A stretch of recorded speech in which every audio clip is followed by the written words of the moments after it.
नमस्कार. एक प्रश्न मला तुम्हाला हा विचारायचा आहे की प्रश्न विचारणं हे चुकीचं आहे का?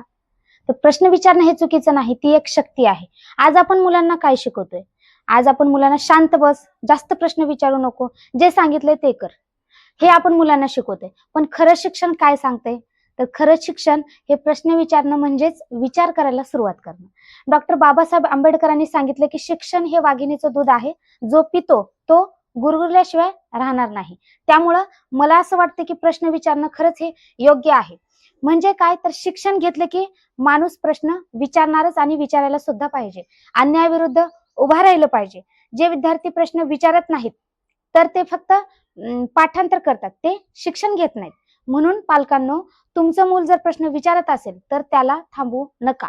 कारण तोच पुढचा विचारवंत नेता आणि यशस्वी माणूस होणार आहे. आपण मुलांना आजकाल प्रश्न विचारले की गप्प करतोय. पण हे चुकीचं आहे. त्याच्या मनामध्ये जे काही प्रश्न आहेत, ते त्याला विचारू द्या. त्याचं उत्तर देण्याचा प्रयत्न तुम्ही करा. कारण हाच विद्यार्थी पुढे जाऊन नक्कीच एक यशस्वी माणूस होणार आहे. तुम्हाला काय वाटते कमेंटमध्ये नक्की कळवा. धन्यवाद.